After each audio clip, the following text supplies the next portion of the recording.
নামাজটা অসম্পূর্ণ হয়ে যাবে। দোলটা পড়ে নি। নবী পাক সাল্লাল্লাহু আলাইহি সাল্লাম তার উম্মতের জন্য চোখের পানি ফেলে ফেলে পৃথিবী থেকে তিনি বিদায় নিয়ে চলে গেছেন। আম্মা জান আয়েশা রাদিয়াল্লাহু তাআলা আনহা নবীজির ইন্তেকালের পরে তার ছাত্ররা তার কাছে হাদিস পড়ছিলেন।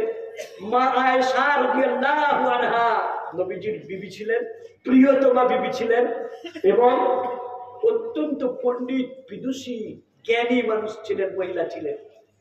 2200 হাদিস বর্ণনা করেছেন, 2210টি 2210টি হাদিস বয়ান করেছেন আম্মা জান আয়েশা রাদিয়াল্লাহু তাআলা আনহা।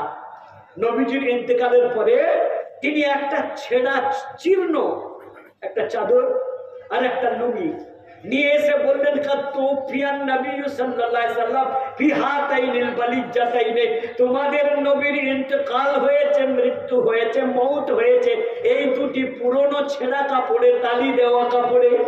নবীজি চাইলে 1 লাখ টাকার দামি কোট পরতে পারতেন না? পারতেন না। কেন? তিনি ইন্তেকালের আগে তিনি আরবের রাষ্ট্রপতি হয়ে ইন্তেকাল করেছেন। কি গো, তিনি যে আরবের রাজ্যটা প্রতিষ্ঠা করেছিলেন, যে ইসলামী খিলাফতটা প্রতিষ্ঠা করেছিলেন, এখনো টিকে আছে না নেই? মুসলিম খিলাফত, মুসলিম বাদশাহাত, কলেমার পতাকায় লা ইলাহা ইল্লাল্লাহ লেখা আছে না নেই? এই রাষ্ট্রের প্রতিষ্ঠাতা নবী মুহাম্মদ রাসূলুল্লাহ সাল্লাল্লাহু আলাইহি সাল্লাম সর্বপ্রথমের ভিত্তিপত্র স্থাপন করলেন। আরবের ইসলামিক রাষ্ট্রের প্রথম রাষ্ট্রপতি বিশ্বনবী সাল্লাল্লাহু আলাইহি সাল্লাম, বিচারপতি বিশ্বনবী সাল্লাল্লাহু আলাইহি সাল্লাম, সেনাপতি বিশ্বনবী সাল্লাল্লাহু আলাইহি সাল্লাম। তিনি চাইলে কি একটা ভালো জামা পরতে পারতেন না? পারতেন, কিচ্ছু করেননি। বরং নবী সাল্লাল্লাহু আলাইহি সাল্লামের ইন্তেকালের পরে আম্মা জান ফাতেমা রাদিয়াল্লাহু তাআলা আনহা, মা ফাতেমা নবীর বেটি, যাকে আল্লাহ নবী বলে গেছেন সাইয়্যিদাতুন নিসাই আহলিল জান্নাহ, জান্নাতের রানী যিনি, জান্নাতের সর্দারনি যিনি, হাসান হোসেনের মা যিনি, হযরতে আলী কাররামাল্লাহু ওয়াজহাহু শেরে খোদার বিবি যিনি, নবীর কলিজার টুকরা বেটি যিনি ফাতেমা, নবীজির ইন্তেকালের পরে হযরতে আবু বকর সিদ্দিক রাদিয়াল্লাহু আনহু প্রথম খলিফার কাছে এলেন। এসে বললেন, ওগো আমিরুল মুমিনিন, আমার আব্বাজি ইন্তেকাল করেছেন। বলল হ্যাঁ। বলল, আপনি মুসলমানদের প্রথম খলিফা আবু বকর? বলল হ্যাঁ। বলছে, আমার আব্বার খয়বরে একটা খেজুরের বাগান আছে, ওই খেজুরের বাগানটা আমার আব্বার ছিল। আব্বার ইন্তেকালের পরে আমি আব্বার বেটি ওই খেজুরের বাগানের সম্পত্তির ভাগ দেন। বাপের ইন্তেকাল হলে মেয়ে যদি একজন থাকে কত সম্পত্তি পাবে? অর্ধেক। যা থাকবে তার অর্ধেক। যেহেতু নবীজির কোনো পুত্র সন্তান ছিল না, তাই একমাত্র কন্যা ফাতেমা তখন বেঁচে আছে। কত পাবেন? অর্ধেক। বললো, আবু বকর, আমার আব্বাজান ইন্তেকাল করেছেন, আমার আব্বাজানের খয়বরের খেজুর বাগানটা অর্ধেক সম্পত্তি আমার, আমাকে সম্পত্তির ভাগ দেন। আল্লাহর নবী বললেন, ফাতেমা অর্ধেক কেন? আমি পুরোটাই তোমাকে দিয়ে দিতাম, কিন্তু বাধা আছে, আইনে বাধা। বললো, কি বাধা? বলতে, তোমার আব্বাজান বিশ্ব নবী এই মদিনার মসজিদের মেম্বারে বসে বলে গেছেন, নাহনু মাশারুল আম্বিয়া, আমরা নবীদের দল, আমরা মরে গেলে পারে আমাদের কোনো ওয়ারিসান হয় না। নাহনু মাশারুল আম্বিয়া, আমরা নবীদের দল, লাম নুরাসু, আমাদের ওয়ারিসান হয় না। মা তারাকনা সাদাকাতুন, যা কিছু রেখে যাব সদকা হয়ে যাবে, বাইতুল মালে চলে যাবে, জনগণের কল্যাণে খরচ হবে, ঠান্ডে চলে যাবে। নবীর বেটি বেটারা কিচ্ছু পাবে না গো। এক ডিসমল, হাফ ডিসমল জায়গা নবীজি তার হাসান হোসেনের জন্য রেখে যাননি, কলিজার টুকরা ফাতেমার জন্য রেখে যাননি। আমরা রেখে যাই তো, যে 10 বিঘা রেখে গেলেও মনটা শান্তি হয় না, যে যদি একটা ফ্ল্যাট রেখে যেতাম দোতলা, তাহলে আমার ছেলেটা ভালো থাকতো, বাড়িটা করে দিয়ে যায়। এটা আমরা ভাবি না? ভাবিনি। কিন্তু বিশ্বনবী সাল্লাল্লাহু আলাইহি ওয়াসাল্লাম মৃত্যুর সময়, মৃত্যুর আগে বলে যাচ্ছেন, আমরা নবীরা, আমাদের উত্তরাধিকার হয় না, আমাদের ফারাইজ হয় না, আমাদের কোনো সম্পত্তির ভাগাভাগি হয় না, লাম নুরাসু, আমাদের ওয়ারিসান হয় না, মা তারাকনা সাদাকাতুন, আমরা যা কিছু রেখে যাই সদকা হয়ে যায়, সব ইসলামী ফান্ডে চলে গেছে। মুসলমানদের রাস্তা হবে, রাষ্ট্রের কল্যাণের কাজে ব্যবহার করা হবে। মুহাম্মদ সাল্লাল্লাহু আলাইহি সাল্লামের বেটিরা এক ডিসমল জায়গাও পাবে না। হযরতে ফাতেমা বললেন, আমার আব্বা বলে গেছেন? বললে, হ্যাঁ। আপনারা শুনেছেন? হযরতে আলী মাথা নিচু করে বললেন, জি হ্যাঁ, আমিও শুনেছি। বলল, তাহলে আমার তো কিছু করার নাই। আমার মন চাইলেও আমি দিতে পারবো না। ফাতেমা ফিরে চলে গেলেন খালি হাতে। বিশ্বনবী সাল্লাল্লাহু আলাইহি ওয়াসাল্লাম পৃথিবীর জন্য কল্যাণের শিক্ষা দিয়ে গেলেন, হে বিশ্বের মানব জাতি, তোমরা ভালোর পথে চলো, তোমরা কল্যাণের পথে চলো, তোমরা শান্তির পথে চলো, তোমরা মারামারির পথে যেও না, কাটাকাটির পথে যেও না, হানাহানির পথে যেও না। তোমরা নামাজ পড়ো, রোজা করো, হজ করো, যাকাত করো এবং কুলু লা ইলাহা ইল্লাল্লাহ, তোমরা লা ইলাহা ইল্লাল্লাহ বলো তুফলিহুন, তাহলে তোমরা পরকালে পার পাবে, মুক্তি পাবে। আল্লাহ নবী সাল্লাল্লাহু আলাইহি ওয়াসাল্লাম এইরকম একটা মজলিসে বসে আছেন, মাহফিলে বসে আছেন। নবীজি প্রায় নসিহত করতেন, বয়ান করতেন, তাদেরকে মোটিভেট করতেন, জান্নাতের কথা বলতেন, জাহান্নামের ভয়ের কথা বলতেন, পরকালের কথা জাগরিত করতেন। ইহকাল এই দুনিয়াটাই কেবল সুখের জায়গা নয়, প্রত্যেকটা ধর্মের বিশ্বাস আছে যে মৃত্যুর পরেও একটা জীবন আছে। হিন্দু ভাইরাও বিশ্বাস করেন বৈতরণী পালাতে হবে, আমরাও বিশ্বাস করি পুলসিরাত পালাতে হবে। বিশ্বাস আছে না নেই আমাদের? পুলসিরাত পালাতে হবে না হবে নি? হবে। কবর আছে না নেই? আছে। আমরা বিশ্বাস করি। আল্লাহ নবী ওয়াজ করতেন, নসিহত করতেন, উপদেশ দিতেন, কাউন্সেলিং করতেন, পরামর্শ দিতেন, তাদেরকে উজ্জীবিত করতেন ভালো কাজ করার। একদিন নবীজি এইরকম নসিহত করছেন, হঠাৎ নবী সাল্লাল্লাহু আলাইহি সাল্লাম বললেন, তোমরা বসো, আমি একটু ফিরে আসছি বাড়ির দিকে গেলে। সাহাবীরা বলছেন ফাবতা আলাইনা, নবীজি ফিরে আসতে দেরি করে দিলেন। ফাখাশিনা ইউক্তালাদুনা, হযরত আবু হুরায়রা বলছেন আমার ভয় লাগলো যে আমাদের অনুপস্থিতিতে নবীজিকে কেউ কতল না করে দেয়। কে বলছেন? হযরত আবু হুরায়রা বলছেন নবীজি পেশাব পায়খানা উযু করতে গেলেন, ফাবতা আলাইনা, আসতে ফিরে আসতে দেরি করছেন। ফাখাশিনা ইউক্তালাদুনা, আমাদের ভয় হলো আমাদের অনুপস্থিতিতে কোনো সাহাবী নেই, নবীর উপরে কেউ হামলা না করে দেয়। নবীর উপরে কি কেউ হামলা করতে পারতো? পারত। কিছু লোক ছিল মদিনাতে যারা নবীর উপরে হামলা করার জন্য গোপন পরিকল্পনা করত। নবী সাল্লাল্লাহু আলাইহি ওয়াসাল্লাম 622 খ্রিস্টাব্দে, নবীজির জন্ম কত খ্রিস্টাব্দে? 570 খ্রিস্টাব্দে। 570 খ্রিস্টাব্দে, 622 খ্রিস্টাব্দে বিশ্ব নবী সাল্লাল্লাহু আলাইহি ওয়াসাল্লাম 52 বছর বয়সে মক্কার লোকেরা তখন তাকে নির্যাতিত করলো, যখন তাকে নিপীড়িত করলো, এত নির্যাতন, এত নির্যাতন। বুখারী শরীফের প্রথম খণ্ডের 2য় পৃষ্ঠায় হযরতে খাদিজা নবীজির প্রথম বিবি, তাওরাতের পণ্ডিত ওয়ারাকা ইবনে নওফালের কাছে নিয়ে গেছে। নবীজি যে বলছেন, ওগো চাচাতো ভাই ওয়ারাকা, আমি হীরা গুহায় বসে আল্লাহ ধ্যান করছিলাম, হঠাৎ একটা বিশাল দেহওয়ালা লোক, একটা বিশাল দেহওয়ালা ফেরেশতা এসে ফাজাম্মানি জাম্মাতান, আমাকে এমন ভাবে চিমটে ধরলো, এমন জড়িয়ে ধরলো, ওয়াজাদতু মিনহা রিহাল মাউতে, আমার মনে হলো মউতের গন্ধ পাচ্ছিলাম, ঘ্রাণ পাচ্ছিলাম। নবী সাল্লাল্লাহু আলাইহি সাল্লাম ভয়ে কাঁপতে কাঁপতে ছুটে এলেন, এসে বললেন জাম্মিলুনি জাম্মিলুনি, খাদিজা আমাকে কম্বল জড়িয়ে দাও, কম্বল জড়িয়ে দাও। শীতের রাতে জিনের ভয় লাগলে মানুষ কম্বলে লেপে গা ঢাকা দেয়। নবীজি ভয়ে এসে বললেন খাদিজা আমাকে কম্বলে ঢাকা দাও। খাদিজা বললেন ওয়াল্লাহি মা ইউখজিকাল্লাহু আবাদা, বুখারী শরীফ 2য় পৃষ্ঠা 3 নম্বর লাইন, ওয়াল্লাহি খোদার কসম মা ইউখজিকাল্লাহু আবাদা, খোদা কখনো আপনাকে লাঞ্ছিত করবে না। ওগো দয়ার নবী, ইন্নাকা লা তাহমিলুল কাল্লা, আপনি অসহায়ের সহায়তা করেন, ওয়াতুকসিবুল মাদুমা, আর যার গায়ে জামা নাই তাকে আপনি বস্ত্র দান করেন, যার খিদা আছে তাকে আপনি খাদ্য দান করেন। কি তার জন্য? মক্তবের জন্য তো? বাহ, মাশাআল্লাহ। এক ভাই 100 টাকা দিয়েছেন, বেদা। আমার বন্ধুরা, হযরতে খাদিজা বিবি বলছেন, আমাদের বিবিরা জানে আমরা কেমন, জানে না? জানেনি গো? জানে? নামাজ পড়ে যদি একটু রাত করে ফিরি বলবে কোথায় চায়ের দোকানে আড্ডা দিচ্ছিলে। আর বিবি খাদিজা আল্লাহর নবীর জন্য দরজা ভেতর থেকে লাগাতো না, আমার নবী বাড়ি ফিরে যেতেন, বাড়িতে প্রবেশ করতে দেরি না হয় দরজার কাছে জেগে বসে থাকতেন। নবীজি যখন ফেরেশতা জিবরাইলকে জীবনের প্রথমবার দেখলেন, ভয়ে কাঁপতে কাঁপতে এসে বলছেন খাদিজা জাম্মিলুনি জাম্মিলুনি, আমাকে কম্বল চাপিয়ে দাও, আমার ভয় লেগেছে। আমি জিন দেখেছি না ভূত দেখেছি না কি একটা বিশাল বড় দেখেছি, জিবরাইলকে দেখেছিলেন। খাদিজা বললেন, আল্লাহে খুদার কসম, মা ইউখজিকাল্লাহু আবাদা, আল্লাহ কখনো আপনাকে অপদস্থ করবেন না। মক্কার মানুষ নবীকে না চিনলেও আল্লাহকে চিনত।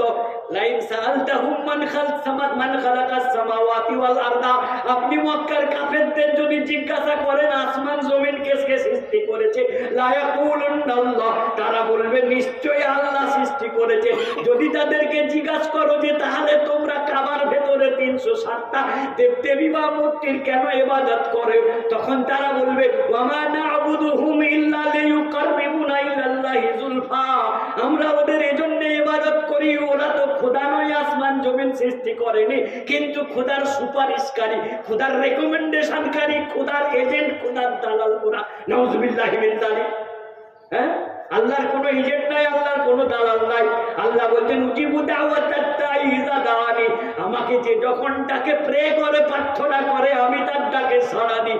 আমার কোনো পাথর চামড়ির ভায়া লাগে না, আমার কোনো খাজা বাবার ভায়া লাগে না।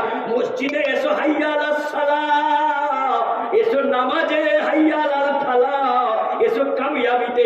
আমরা বলছি ইমাম মুয়াজ্জিন তোরা দুজনাই চালা, তোরা দুজনাই চালা, তোদেরকে মাইনে দিয়েছি, তোরা দুজনাই চালা, মাইনে বাড়িয়ে দেবো আমরা, নামাজে কম গেলেও চলবে।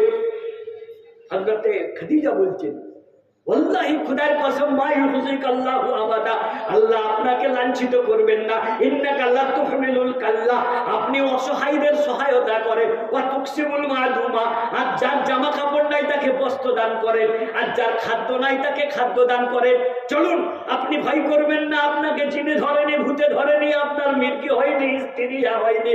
আমার চাচাতো ভাই ইঞ্জিলের পণ্ডিত, আমার চাচাতো ভাই বাইবেলের পণ্ডিত, সোমপুরের পণ্ডিত, ওয়ারাকা ইবনে নওফলের কাছে নিয়ে যাব। সকালবেলা খাদিজা তার স্বামী নবী মুহাম্মদ সাল্লাল্লাহু আলাইহি সাল্লামকে ওয়ারাকা ইবনে নওফলের কাছে নিয়ে গেল।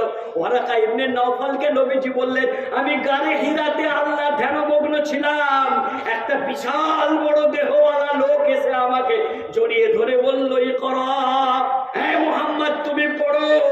আমি বললাম, মা আনা বিকারি, আমি তো পড়তে জানি না। আমার বলতে ইকরা, পড়ো। আমি বললাম পড়তে জানি না, তখন আমায় বুকে জড়িয়ে ধরে বলল, ইকরা, পড়ো, বিসমি রাব্বিকাল্লাযী খালাক, ওই প্রভুর নামে যিনি তোমাকে সৃষ্টি করেছেন, যিনি তোমাকে সৃষ্টি করেছেন। বলছে একজন অচেনা লোক এসে আমাকে এই 5টি ভার্সেস, 5টি বাক্য, 5টি আয়াত দিয়ে গেল। বলছে লোকটি কেমন? বলছে এই রকম দেখতে, সোনালী জ্যোতির্ময় পুরুষ একজন সোনার দোলনায় বসে দোলা খাচ্ছিল। আমি যখন দেখতে পেলাম, দেখতে পাওয়ার পরে আমাকে এই ছোট্ট সূরাগুলি দিয়ে গেল। তখন বাইবেলের পণ্ডিত, তওরাতের পণ্ডিত চতুর্বেদী ওয়ারাকা ইবনে নওফল বলছেন, ওয়াল্লাহি খুদার কসম, হাদান নামুসুল্লাযী কাদ আনজালা আলা মুসা তাওরাতা, ইনি সেই ফেরেশতা যিনি মুসা নবীর উপরে তাওরাত কিতাব নাযিল করেছিলেন, আর যিনি ঈসা নবীর উপরে ইনজিল কিতাব নাযিল করেছিলেন।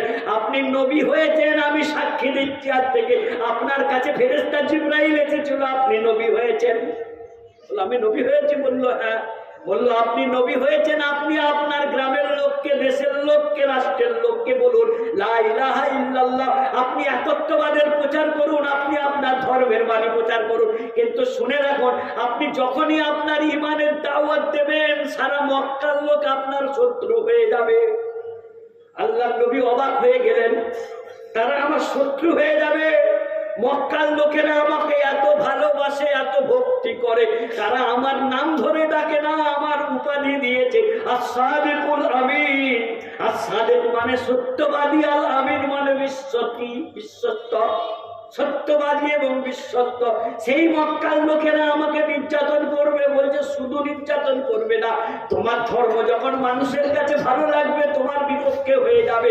তখন উতবা, আবু জেহেল দেখবে তাদের বাপদাদুর ধর্ম থেকে মানুষ দলে দলে মুহাম্মাদের ধর্মে চলে যাচ্ছে, তখন তোমাকে মেরে দেওয়ার ষড়যন্ত্র করতে পারে, তোমাকে মক্কা থেকে বিতাড়িত করে দিতে পারে। বুখারী শরীফ 2য় পৃষ্ঠায় আল্লাহর নবী বলেছেন, আওয়াহুম মুখরিজিয়া, মক্কার লোক আমাকে তাড়িয়ে দেবে, এটা আমি বিশ্বাস করতে পারছি না। ওয়ারাকা ইবনে নওফল বললেন, হ্যাঁ তাড়িয়ে দেবে। পৃথিবীর প্রত্যেকটা নবীকে, ঋষিকে, মনীষীকে তার সমাজের লোকেরা চিনতে না পেরে নির্যাতন করেছে। আপনাকেও নিপীড়িত হতে হবে, নির্যাতিত হতে হবে। নির্যাতনের মাত্রা যখন সীমা লঙ্ঘন করলো। 52 বছর বয়সে বিশ্ব নবী সাল্লাল্লাহু আলাইহি সাল্লাম 622 খ্রিস্টাব্দে জন্মভূমি মক্কায়, যেখানে 52 বছর ছিলেন, চোখের পানিতে অশ্রুসিক্ত নয়নে বিদায় নিয়ে চলে গেলেন। আর কাঁদতে কাঁদতে কবিতা আবৃত্তি করলেন, হে মক্কা, তুমি আমার জন্মভূমি, তুমি আমার লীলাভূমি, কিন্তু মক্কার মানুষের নির্যাতনে আমি আজ নিপীড়িত। আল্লাহর হুকুম হয়েছে, আমি তাই ইয়াসরিন অর্থাৎ মদিনা চলে যাচ্ছি। নবী মদিনা চলে গেলেন। নবী মদিনা চলে গেলেন। মদিনায় 622 খ্রিস্টাব্দে যে নবী সাল্লাল্লাহু আলাইহি সাল্লাম সর্বপ্রথম একটি কাজ করেছিলেন। কি কাজ? মদিনায় তখন 3 ধরনের মানুষ বাস করত। কিছু মানুষ ছিল যারা মুসলিম, কিছু মানুষ ছিল যারা খ্রিস্টান, কিছু মানুষ ছিল যারা ইহুদি, কিছু মানুষ ছিল যারা মূর্তি পূজা করেন। কিন্তু সবাই মদিনার নাগরিক, সবাই মদিনার বাসিন্দা। হযরত মুহাম্মদ সাল্লাল্লাহু আলাইহি সাল্লাম বলেন, এসো সবাইকে ডাকো, গোটা মদিনাবাসীকে ডাকো, এসো আমরা একটা শান্তি চুক্তি করব। আমরা মদিনার মানুষেরা, আমরা ইহুদি হতে পারি, আমরা খ্রিস্টান হতে পারি, আমরা মুসলমান হতে পারি, আমরা যে যার ধর্ম করব, কিন্তু আমরা কেউ কারোর সাথে ঝগড়া ঝামেলা করবো না। আমরা মিলেমিশে থাকবো। এই রাষ্ট্র মদিনাতে, এই নগর মদিনা আমাদের দেশ, আমাদের মাতৃভূমি, আমাদের ধাত্রীভূমি, আমাদের কর্মভূমি, এখানে আমরা সবাই মিলেমিশে থাকবো। পৃথিবীর ইতিহাসে সর্বপ্রথম লিখিত সামাজিক শান্তি চুক্তি হলো মদিনা সনদ, যেটা 622 খ্রিস্টাব্দে হযরত মুহাম্মদ সাল্লাল্লাহু আলাইহি সাল্লাম করে গেছিলেন। আমরা সমাজের লোকেরা, আমরা মদিনা নগরের লোকেরা, আমরা যে খ্রিস্টান আছো খ্রিস্টান থাকো, যে ইহুদি আছো ইহুদি থাকো, যে মুসলমান আছো মুসলমান থাকো, কিন্তু আমরা সবাই মদিনার মানুষ। কেউ কারো কাঠি দেওয়া দিয়ে করবো না, কেউ কারো মাথা ফাটাফাটি করবো না, আমরা মিলেমিশে থাকবো। এর নাম মদিনা চুক্তি, এর নাম মদিনা চুক্তি। আল্লাহর নবী সাল্লাল্লাহু আলাইহি ওয়াসাল্লাম মদিনা চলে গেছিলেন। মদিনায় যাওয়ার পরে শান্তি চুক্তি করলে কেউ কারোর সাথে ঝামেলা করবো না। কিন্তু পৃথিবীর ইতিহাসে একটি মুষ্টিমেয় ক্ষুদ্র জনজাতি রয়েছে, যাদের পৃথিবীর বর্তমান সংখ্যা হলো 700 কোটি মানুষ আছে। পৃথিবীতে একটি ক্ষুদ্র জনজাতি আছে যাদের সংখ্যা 1 কোটি হলো। তাদেরকে ইহুদি বলে, তাদেরকে ইহুদি বলে। তারা পৃথিবীর যেখানেই থেকেছে সেখানেই অশান্তি করেছে। যেমন অশান্তি এখন প্যালেস্টাইনে চলছে। হ্যাঁ, প্যালেস্টাইন দেশটা ছিল ইব্রাহিম নবীর দেশ, ইব্রাহিম নবীর দেশ। ওই দেশটা ওদিকে আশ্রয় দিয়েছিল আরবের মুসলিমরা। তারাই এখন পরভূমি নিজ দেশে পরবাস হয়ে গেছে। যাই হোক, আমার ওটা আলোচ্য ব্যাটার নয়। নবী পাক সাল্লাল্লাহু আলাইহি ওয়াসাল্লাম মদিনা এসে ইহুদিদের সঙ্গে শান্তি চুক্তি করলেন, আমরা কেউ কারোর সাথে ঝামেলা করবো না, কেউ কারোর সাথে শত্রুতা করবো না, মিলেমিশে থাকবো। কিন্তু ইহুদিরা নবী সাল্লাল্লাহু আলাইহি সাল্লামকে অ্যাটাক করার, হামলা করার একটা গোপন প্রয়াস করেছিল পানিতে বেড়ে। নবীজি মদিনায় থাকাকালীন একটি আশঙ্কা ছিল, ইহুদিরা নবী সাল্লাল্লাহু আলাইহি সাল্লামের সঙ্গে দুর্ব্যবহার করতে পারে, মুসলিমদের সঙ্গে চুক্তি ভঙ্গ করতে পারে। তাই হযরত আবু হুরায়রা বলছেন, নবীজি মসজিদে ছিলেন, হঠাৎ উঠে গেলেন উযু করতে, প্রস্রাব পায়খানা করতে, দেরি করলেন। ফাখাশিনা ইউক্তালা তুডনা, আবু হুরায়রা বলছেন, আমরা ভয় করলাম আমাদের অনুপস্থিতিতে যেন নবীকে হত্যা না করে দেয়, নবীকে খুন না করে দেয়। কারা? ইহুদিরা। ইহুদিদের ভয়ে আবু হুরায়রা বলছেন, আমরা দেরি করলাম কিছুক্ষণ, যে নবীজি এক্ষুনি ফিরে আসবেন। যখন আসলো না, তখন আমরা খুঁজতে বেরোলাম। খুঁজতে বেরিয়ে নবীজির বাড়িতে গেলাম, কোনো বাড়িতে নেই। মসজিদে গেলাম, মসজিদের উঠোনের থেকে ভিতরে গেলাম, কক্ষে গেলাম, কোথাও নেই। নবীজি কোথায় গেলেন, কোথায় গেলেন, খোঁজ। পুরো মদিনা শহর অলি গলি খুঁজলাম, নবীজি কোথায় নেই। মদিনার বাইরে আবু হুরায়রা বলছেন, খুঁজতে খুঁজতে ফাআতাইতু হাইতান লিবানিন নাজ্জার। বানু নাজ্জার মানে কামার পাড়া, কামার যারা কাঠের কাজ করে, ছুতার মিস্ত্রি, তাদেরকে বানু নাজ্জার বলে। বলে ছুতার পাড়া, কামার পাড়ায় যে একটা হাইতন মানে বাগান বাড়ি, খেজুর গাছ লাগানো ছিল, 100 মাটির প্রাচীর দেওয়া ছিল, বাউন্ডারি ওয়াল দেওয়া ছিল। বলে ওই বাগানের কাছে যেয়ে দেখলাম কোনো দরজা নাই, এদিকে তাকাই ওদিকে তাকাই, শুধু প্রাচীর আর প্রাচীর। কিন্তু মনে হলো ভেতরে কোনো মানুষ থাকতে পারে। দরজা খুঁজে না পেয়ে হঠাৎ দেখলাম ফাইদান রাবিউন ইয়াদখুলু ফিল হাদিকাতে, হঠাৎ দেখলাম একটা পানির নালা ভেতর দিকে যাচ্ছে। বাইরের কুয়া থেকে পানি সেচ দিয়ে ভেতরের খেজুর গাছ গাছ পাওয়ার দেওয়া হচ্ছে, সেচ দেওয়া হচ্ছে। হযরত আবু হুরায়রা বলেন, শিয়াল যেমন গর্তে ঢুকে যায় কুঁকড়ে মেরে, শিয়ালের মতন আমি কুঁকড়ে নালা দিয়ে ঢুকে পড়লাম। যে দেখলাম নবীজি নামাজ পড়ছেন, নবীজিকে দেখে আমার কলিজা ঠান্ডা হয়ে গেল। নবীজি সালাম ফিরিয়ে বললেন, আবু হুরায়রা তুমি এখানে কি করছো? তুমি তো মসজিদে ছিলে। বলছো, ওগো দয়ার নবী, আপনি উযু করতে এসেছেন, আমরা খুঁজে না পেয়ে ভয় খেয়ে গেছি। খুঁজতে খুঁজতে আপনাকে মসজিদ থেকে বেরিয়ে গোটা মদিনা খুঁজে কোথাও না পেয়ে সর্বপ্রথম কিন্তু আমি আপনাকে খুঁজতে বেরিয়েছিলাম। এখানে এসে দেখলাম আপনি উযু করে নামাজ পড়ছেন। উযু করে নামাজ পড়ছেন। আল্লাহর নবীর হৃদয়টা বিগলিত হয়ে গেল। আমার উম্মত, আমার সাহাবীরা আমাকে এত ভালোবাসে, আমার জন্য তারা প্রাণ উৎসর্গ করতে পারে। নবীজি খুশি হয়ে আল্লাহর তরফ থেকে একটা সুসংবাদ দিলেন, আবু হুরায়রা চলে যাও মদিনার মসজিদে। যে সকল মুসলমানরা অপেক্ষমান আছে, যারা ওয়েটিংয়ে আছে, তাদের সবাইকে বলে দাও, মান ক্বালা লা ইলাহা ইল্লাল্লাহ মুস্তাইকিনান বিহি কলবুহু, যে ব্যক্তি একবার পবিত্র মন নিয়ে, খাঁটি মনে, বিশুদ্ধ মনে লা ইলাহা ইল্লাল্লাহ বলবে, দাখালাল জান্নাতা, সে লোকটা জান্নাতে যাবে, জান্নাতে যাবে। যাও বলে দাও। আবু হুরায়রা বলছে, ওগো দয়ার নবী, আপনি আমাকে বলতে বলছেন মসজিদে যে অ্যানাউন্স করে দেবো, এলান করে দেবো, ঘোষণা করে দেবো, যারা পবিত্র মনে কলমা লা ইলাহা ইল্লাল্লাহ পড়েছে তারা সবাই জান্নাতি। বলছে, হ্যাঁ বলে দিবে, যাও। বলছে, আপনার কথা আমি নিয়ে যে পৌঁছবো, তারা যদি বিশ্বাস না করে যে তুমি সত্যিই নবীর সঙ্গে সাক্ষাৎ করে আসছো কিনা, আপনি আমাকে একটা চিহ্ন দেন, একটা ডকুমেন্ট দেন, একটা তকমা দেন। আল্লাহর নবী বললেন, আমার চটিগুলো হাতে করে নিয়ে চলে যাও। হযরত আবু হুরায়রা নবীজির চটি দুটো হাতে নয় বগলে নিয়ে ছুটছেন। যে মদিনার মসজিদে আমি যে আগে বলবো, যারা কলমা পড়েছো খাস দিল নিয়ে, পিওর মন নিয়ে, ইয়াকিন নিয়ে, বিশ্বাস নিয়ে যারা কলমা পড়েছো, তারা জান্নাতি হবে। আবু হুরায়রা ছুটছেন বগলে জুতো নিয়ে। হঠাৎ হযরত ওমরের মুখোমুখি হয়ে গেছে। ওমর বললেন, এ আবু হুরায়রা, কোথায় ছিলে? বলছে, নবীজির সঙ্গে সাক্ষাৎ করে ফিরছি। বলছেন, নবীজি কোথায়? বলছে, বাগানের ভেতরে নবী নামাজ পড়ছেন। বলছে, নবী তুমি সাক্ষাৎ পেয়েছো, তার প্রমাণ কি? বলছে, এই যে নবীজির চপ্পল দেখছো।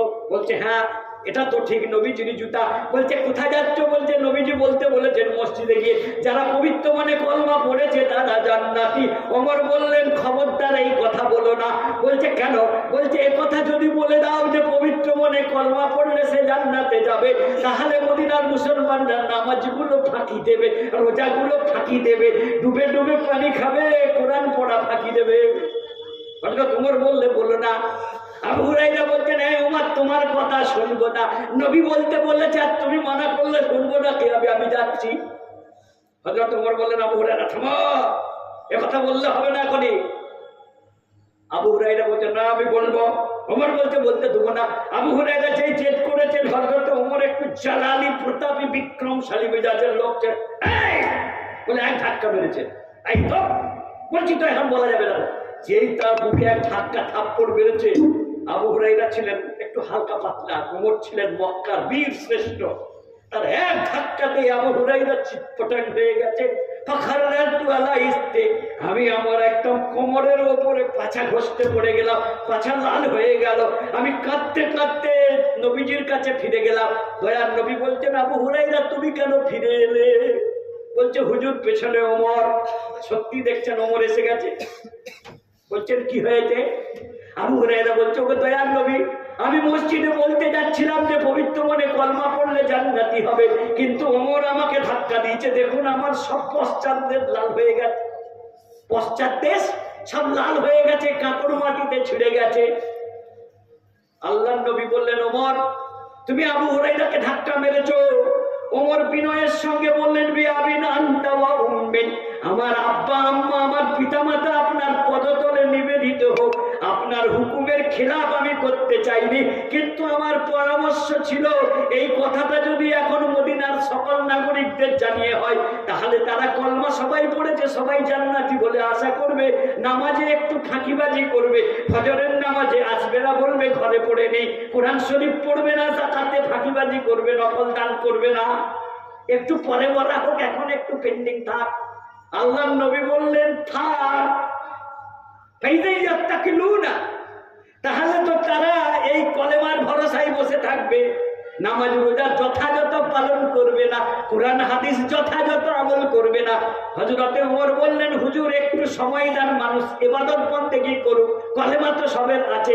নবীজি বললেন, তবে থাক, পরে বলা হবে, এখন চাপা থাক, এখন চাপা থাক। এটা বুখারী শরীফের হাদিস, মুসলিম শরীফের হাদিস, মিশকাত শরীফের হাদিস। এই হাদিস থেকে আমরা কি বুঝলাম? হযরতে ওমর খুব সাধারণ সাহাবী নন। হযরতে ওমর খুব সাধারণ সাহাবী নন। তিনার পরামর্শ নবী পাক সাল্লাল্লাহু আলাইহি সাল্লাম অনেক অ্যাকসেপ্ট করেছেন, অনেক অ্যাকসেপ্ট করেছেন। হযরতে ওমরকে কেউ খাটো করবেন না। এই ওমরের চাইতে আমরা বেশি জানি, নাউযুবিল্লাহি মিন যালিক।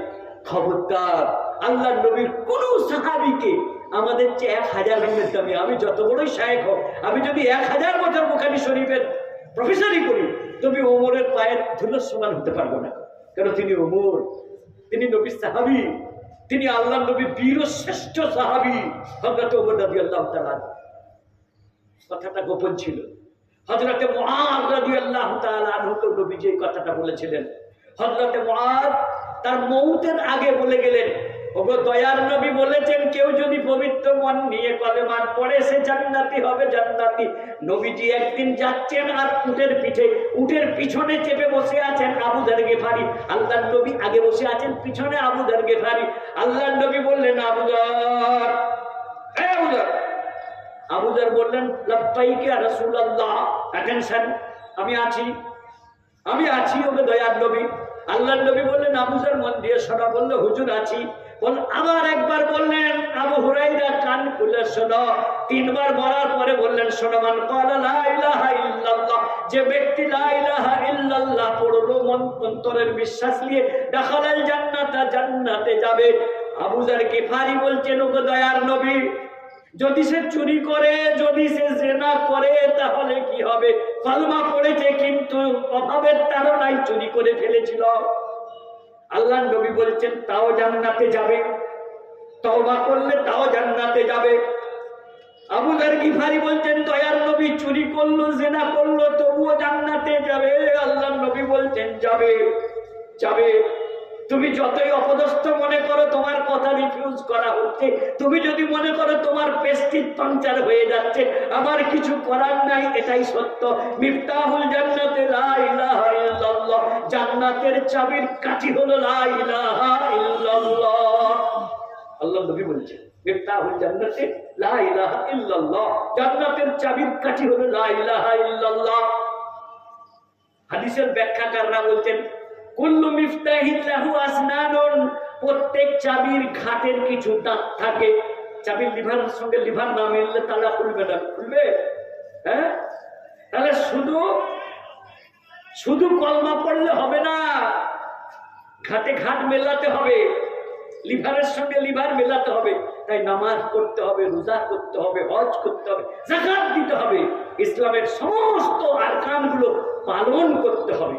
আল্লাহর হুকুম এবং নবীর তরিকায় তোমার জীবনকে যদি তুমি করতে পারো, তবেই তুমি মুক্তি পাবে। ওই যে হাদিসটা আমি বললাম, কলেমা পড়লে জান্নাতি, অবশ্যই এই হাদিস ঠিক, অবশ্যই এই হাদিস ঠিক। আল্লাহর নবী বলছেন, কিয়ামতের দিনে যখন বিচার হয়ে যাবে, জান্নাতীরা জান্নাতে চলে যাবে, জাহান্নামীরা জাহান্নামে চলে যাবে। বহুদিন পরে, কয়েক যুগ পরে আল্লাহ পাক তার প্রিয় নবীকে বলবেন, ওগো আমার হাবিব, ওগো আমার নবী, ওগো আমার বন্ধু, তোমার কিছু উম্মত, তোমার কিছু গুনাহগার উম্মতি জাহান্নামে রয়েছে। তারা কলেমা পড়েছিল, তাই তারা ঈমান আছে, কিন্তু নামাজ না পড়ার জন্য, রোজা না রাখার জন্য, চুরি করার জন্য, জিনা করার জন্য, ঘুষ খাওয়ার জন্য, নানা অপকর্ম করার জন্য জাহান্নামে গেছে, কিন্তু তাদের দিলের ভেতরে কলেমা আছে। আল্লাহর নবী বলেছেন, মান কানা ফি কলবিহি মিসকালা হাববাতিন মিন খারদালিন মিনাল ঈমান, যার দিলের ভেতরে সরিষার দানা পরিমাণ ঈমান আছে, সেই লোকটা জান্নাতে যাবে। মানে নামাজ না পড়ার জন্য জাহান্নামে যাবে, রোজা না রাখার জন্য জাহান্নামে যাবে, কিন্তু কালেমায়ে লা ইলাহা ইল্লাল্লাহ জামিনে পড়তে জামিন পেয়ে একদিন জান্নাতে যাবে। বুঝে আসছে? যে আল্লাহর নবীকে একদিন আল্লাহ পাক বললেন, ওগো আমার হাবিব, ওগো আমার বন্ধু, তোমার কিছু গুনাহগার উম্মত জাহান্নামে পড়ে আছে, তাদের ঈমান আছে কিন্তু আমল নাই বলে তারা জাহান্নামে গেছে। তুমি তোমার উম্মতকে জাহান্নাম থেকে ফেরেশতাদেরকে বলো ওইটা আমার উম্মত, ওইটা আমার উম্মত। হ্যাঁ, তুমি দেখিয়ে দাও। তাদের দিলে, তাদের কপালে কিছু কিছু দাগ আছে। ঈদের নামাজ পড়েছিল, জুম্মার নামাজ পড়েছিল। নবীজি জাহান্নামের দুয়ারের কাছে দাঁড়িয়ে ফেরেশতাদেরকে দূর থেকে দেখাবেন, ও যে আমার উম্মত, ও যে আমার উম্মত, ওরা পাপী তাপী উম্মত। শাফাআতি লি আহলিল কাবাইর মিন উম্মতি, আমার উম্মতের মধ্যে যারা বড় কবিরা গুনাহ করেছে তারাও আমার শাফাআত পাবে। শেষ শাফাআত, কলেমার জামিনে, বন্ডের ওপর জামিনে মুক্তি পাবে। আল্লাহর নবী বলবেন, ওগো আল্লাহ, ওগো ফেরেশতারা, ওইটা আমার উম্মত, ওইটা আমার উম্মত, জাহান্নাম থেকে ওদেরকে বার করে দেন। ফেরেশতারা জাহান্নাম থেকে তাদের তুলে নিয়ে আসবে, তাদের চামড়াগুলো পুড়ে কালো হয়ে গেছে। আল্লাহ পাক আবে হায়াত, অমৃতের ঝর্ণাতে তাদেরকে গোসল দিয়ে তাদেরকে জান্নাতের দুয়ারে ছেড়ে দিয়ে বলবেন, যা ঢুকে পড়, যা ঢুকে পড়। আল্লাহ বলবেন, যান, আরো কিছু আছে নাকি আপনি দেখুন। আল্লাহর নবী উকি মেরে বলবে, ওগো আল্লাহ রাব্বুল আলামিন, আমার তো আজ চোখে কাউকে দেখতে পাচ্ছি না, আমার কোনো গুনাহগার উম্মতি আছে কিনা। এবারে আল্লাহ বলবেন, আরো কিছু পাপী তাপী আছে, এত পুড়েছে, এত পুড়েছে, পুরো কাঠ হয়ে গেছে, কয়লা হয়ে গেছে, শ্মশানের কাঠের মতো পুড়ে গেছে, আন্তঃপান্ত পুড়ে গেছে। আপনি চিনতে পারছেন না, কিন্তু আমি আল্লাহ আলিমুম বিযাতিস সুদূর, আমি আল্লাহ অন্তর্যামী, অন্তরের ভেতরের খবর রাখি। আমি জানি ওদের কোনো নেকি ছিল না, একটাই নেকি ছিল, লা ইলাহা ইল্লাল্লাহ। কলেমার ভিতরে এই মৌলিক বাতিটি জেগেছিল, লা ইলাহা ইল্লাল্লাহ, আল্লাহ ছাড়া কোনো প্রভু নাই। ওই ইমানের জোরে আমি আল্লাহ তাদের চিনতে পারছি। তাদেরকে আল্লাহ পাক নিজের কুদরতের দস্ত মুবারক দিয়ে আঙ্গার তুলবে, এক মুঠো কাঠ কয়লা অঙ্গার তুলে এনে আবে হায়াতে ডুবিয়ে তাদেরকে নতুন দেহ দান করে আল্লাহ বলবেন, জান্নাতে চলে যাও। সুবহানাল্লাহ।